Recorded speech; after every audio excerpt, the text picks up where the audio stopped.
नमस्कार जी, उत्तर प्रदेश उत्तराखंड देख रहे हैं आप। मैं हूं कुंदन जम्यार। हिंदुस्तान ने बॉर्डर पार अपना नया टारगेट लॉक कर दिया है। जो पाकिस्तानी पिछले एक महीने से ये समझ रहे थे कि हिंदुस्तान पाकिस्तान पर हमला करके पीओके छीनने वाला है, रक्षा मंत्री राजनाथ सिंह के एक बयान ने उनकी नींद उड़ा दी है।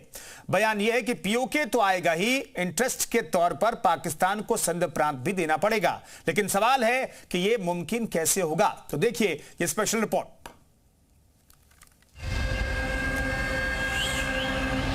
सिंधी हिंदू और विशेषकर उनकी पीढ़ी के लोग अभी भी भारत से सिंध को अलग करने की बात को स्वीकार नहीं कर पाए। यह भारत का हिस्सा भले ही न हो, लेकिन सभ्यतागत रूप से सिंध हमेशा भारत का हिस्सा रहेगा।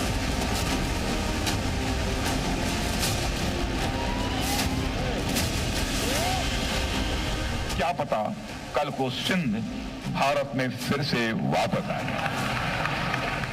पंजाब, सिंध, गुजरात, मराठा, द्रविड़, उत्कल, बंग, सिंध हिंदुस्तान का वो हिस्सा जो आजादी के वक्त मुस्लिम मुल्क के ढकोसले का शिकार हुआ, जिसे हिंदुस्तान से अलग करके पाकिस्तान के साथ मिला दिया गया। लेकिन अब हिंदुस्तान के रक्षा मंत्री राजनाथ सिंह के हुंकार ने सिंध को लेकर पाकिस्तान और पाकिस्तानियों की टेंशन को 7 गुना कर दिया।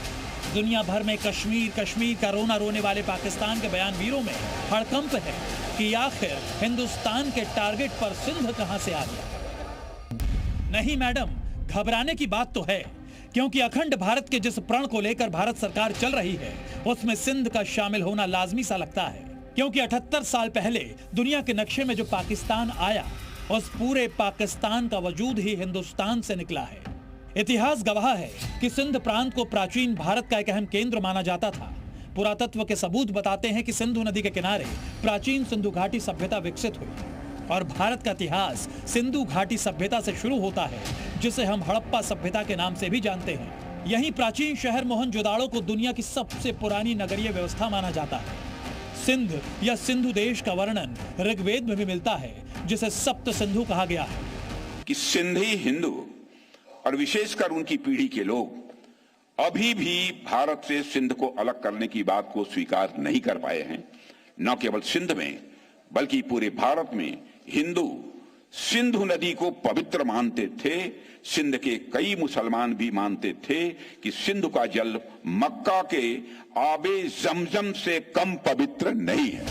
लेकिन मूर्ख पाकिस्तानियों के लिए खैरात में मिली चीज को अपना कहने की पुरानी रवायत रही है। यही वजह है कि रक्षा मंत्री राजनाथ सिंह के मुंह से सिंध की बात निकली तो पाकिस्तान की सियासत भी बिलबिला उठी। पाकिस्तान के विदेश मंत्रालय ने प्रेस नोट जारी करते हुए अपना रंग दिखाया। पाक विदेश मंत्रालय ने लिखा, राजनाथ सिंह की बातें खतरनाक रूप से बदलाव वाली और हिंदुत्व की विस्तारवादी सोच को दिखाती हैं। पाकिस्तान सिंध प्रांत के बारे में भारतीय रक्षा शफी बुरफत की बातों से साफ है कि पाकिस्तान सिंध के लिए जहर बन चुका है। अब आजाद सिंधु देश भारत के लिए कॉन्फेडरल रिश्ते की बात कर रहा है। यानी ये सिर्फ भावनाएं नहीं है, बल्कि राजनीतिक दिशा तय हो चुकी है।